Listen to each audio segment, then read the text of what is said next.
Hello viewers, আসসালামু আলাইকুম। বিসমিল্লাহির রহমানির রহিম। আজকে আপনাদের সামনে নিয়ে এসেছি রুই মাছের কারি।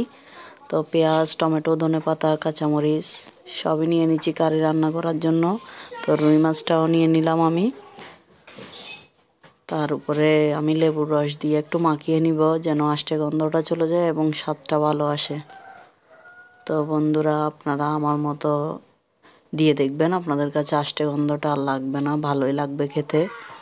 হলুদের গুঁড়া দিচ্ছি। আপনারা চাইলে হলুদ আর লবণ দিয়েও মাখিয়ে নিতে পারেন, তবে আমি মরিচের গুঁড়া দিচ্ছি সামান্য পরিমাণে। সামান্য পরিমাণে ধনিয়ার গুঁড়া দিচ্ছি।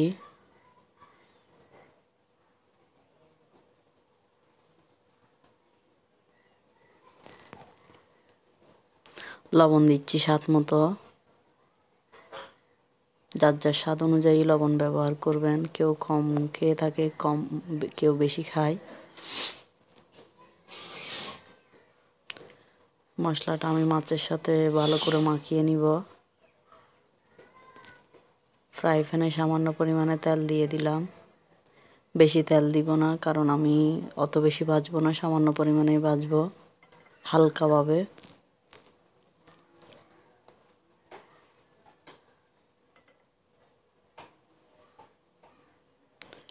সব মাছগুলো একে একে আমি ফ্রাইং প্যানে দিয়ে দিচ্ছি।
সামান্য ভাজার পর উল্টিয়ে দিচ্ছি।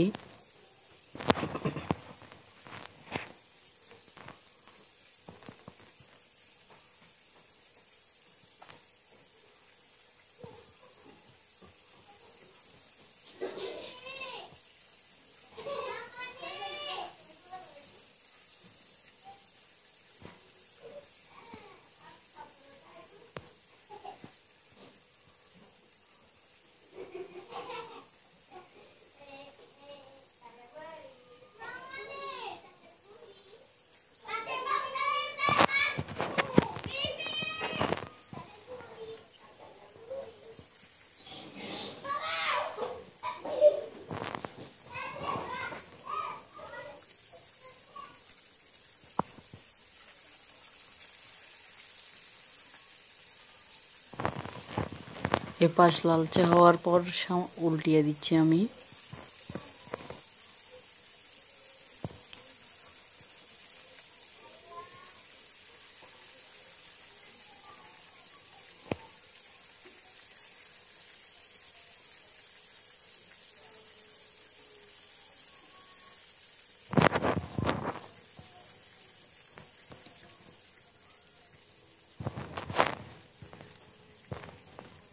হালকা লালচে করে তুলে নিচ্ছি সব।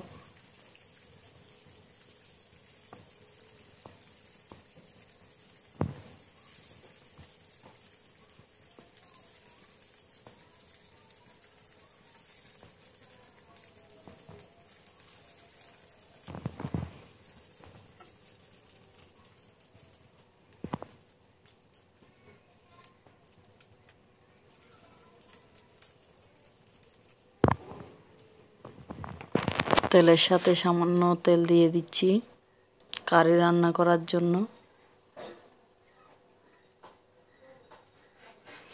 পেঁয়াজ কুচি দিয়ে দিচ্ছি।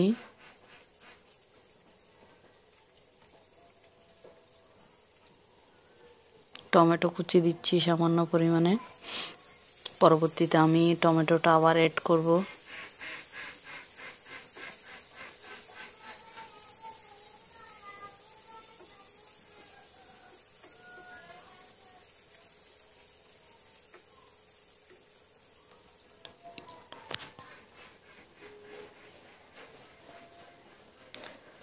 সামান্য পরিমাণে লবণ দিচ্ছি, কারণ মাখানোর সময় আমি লবণ দিয়ে দিছি। ধনের গুঁড়া দিচ্ছি, মরিচের গুঁড়া দিচ্ছি,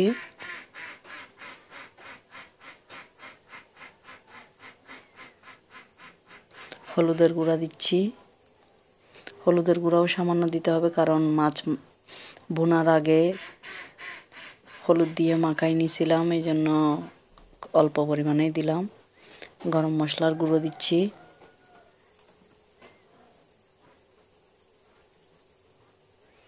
সামান্য পানি দিয়ে কষিয়ে নিব। পানি না দিলে মশলাটা পুড়ে যেতে পারে, তো কালারটা সুন্দর আসবে না, টেস্টও ভালো হবে না। সামান্য পরিমাণে পানি দিয়ে মশলাটাকে কষিয়ে নিলে মশলার কষানোটা ভালো হবে। কষানোটা ভালো হলে তরকারির মজাটা অনেক বেশি হয়। কালো জিরা দিচ্ছি আমি। কালো জিরাটা আমার ভালো লাগে, তো আমি প্রায় তরকারিতেই কালো জিরা খাই।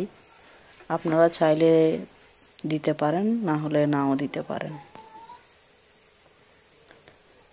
আমি আরও একটু পানি দিয়ে দিলাম, কারণ মশলাটা ভালো করে কষাবো আমি। অনেকক্ষণ সময় নিয়ে কষাই আমি মশলাটাকে। যে কষানো হয়ে গেছে।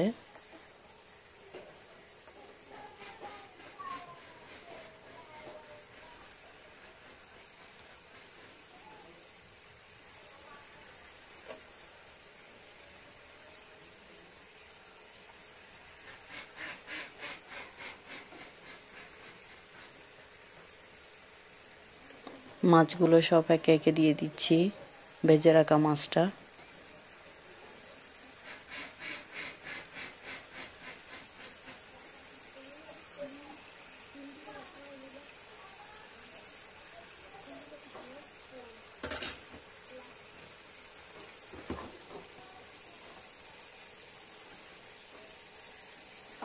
মাছগুলোকে আমি একটু এপাশ ওপাশ করে নিচ্ছি, যেন মশলাটা দুই সাইডেই ভালোভাবে লেগে যায়। কারণ অত বেশি ঝোল হবে না, মাখা মাখা হবে, তো দুই সাইডেই মশলাটা লেগে গেলে কারির স্বাদটা বাড়বে। সবগুলো মাছকে আমি এপাশ ওপাশ করে দিয়েছি।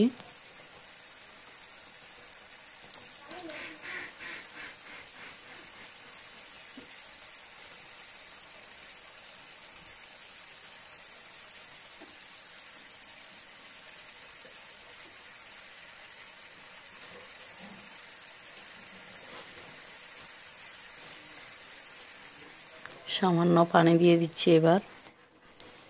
তো মাখা মাখা ঝোল দিব আমি, অত বেশি ঝোল হবে না।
তো আমার রান্নাটা কমপ্লিট হয়ে গেছে, তো কাঁচামরিচ দিয়ে দিচ্ছি আমি, টমেটো দিচ্ছি, ধনেপাতা দিয়ে দিচ্ছি।